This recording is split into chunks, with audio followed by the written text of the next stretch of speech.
সবাই নামাজে যান, রাস্তাটা ক্লিয়ার করেন, জন নিরাপত্তা বা জন দুর্ভোগ আপনারা সৃষ্টি করবেন না, ঠিক আছে?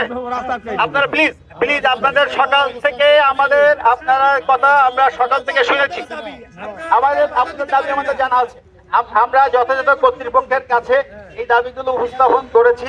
তো কাজেই কর্তৃপক্ষ যে সিদ্ধান্ত দিবেন। বান্ডেল থাকলে প্রতি সেনমানিতে টাকা বাঁচবে। বিকাশ সেনমানি বান্ডেল কিনে জিতুন প্রতি লেনদেনে। সেটা আপনাদের মেনে নিতে হবে।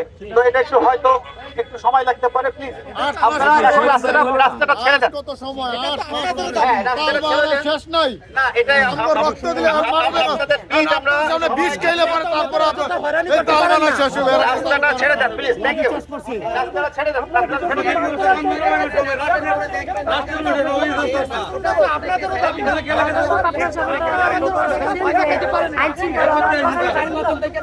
নিয়ন্ত্রণে আনার চেষ্টা চালিয়ে আপনাদেরও দরকার এই বেতনটা। আপনারা এইভাবে ছেড়ে যেতে পারেন না, আমাদের বলতে পারেন না। আপনারা হাতে একটা লাঠি নিয়ে আর হাতে একটা ইয়া নিয়ে আমাদেরকে যেমন খুশি তেমন করবেন কেন? আমরা তো এটা মেনে নিতে পারি না। শান্তিপূর্ণভাবে আমরা আন্দোলন করছি সকাল থেকে, আমাদের কোনো রেজাল্ট না দিয়ে খালি হাতে আমাদেরকে ফিরিয়ে দিবেন, এটা কি মেনে নেওয়া যায়? এই স্বাধীন বাংলাদেশে, ৭১ বাংলাদেশে, ২৪ বাংলাদেশে এটা কখনো বৈষম্য মেনে নেওয়া যায় না। আগে প্রজ্ঞাপন হবে, তারপর নির্বাচন হবে।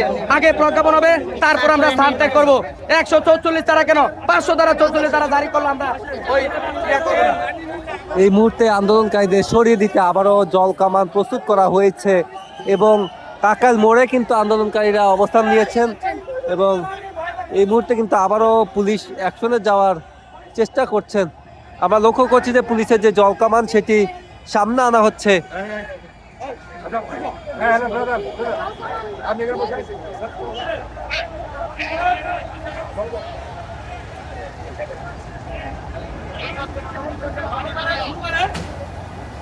আবারও কিন্তু জলকামান ছোড়া হচ্ছে এবং জলকামান ছুঁড়ে পানি ছুঁড়ে ছত্রভঙ্গ করে দেওয়া হয়েছে আন্দোলনকারীদের।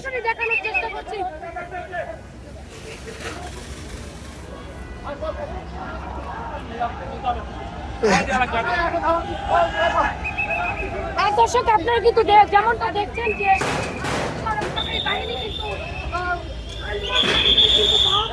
দিয়ে যাচ্ছেন।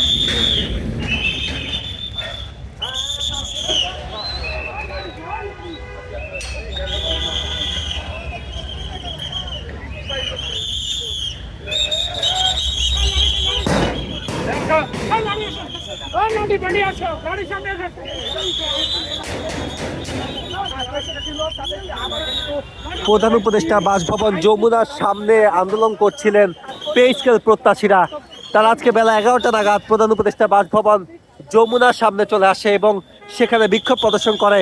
পরবর্তীতে পুলিশ দফায় দফায় তাদেরকে কিন্তু সরিয়ে দেওয়ার চেষ্টা করেন। সেখানে জলকামানে পানি ছুঁড়ে এবং সাউন্ড গ্রেনেড নিক্ষেপ করে তাদের সরিয়ে দেওয়ার চেষ্টা করে। তবে এখনো পর্যন্ত কিন্তু আন্দোলনকারীরা যে প্রধান উপদেষ্টা বাসভবন যমুনা অভিমুখী যে সড়কটি রয়েছে, অর্থাৎ কাকাল মোড় থেকে যে সড়কটি রয়েছে সেখানে অবস্থান করছিল এবং এই মুহূর্তে আবারও পুলিশ কিন্তু আন্দোলনকারীদেরকে সরিয়ে দিচ্ছেন।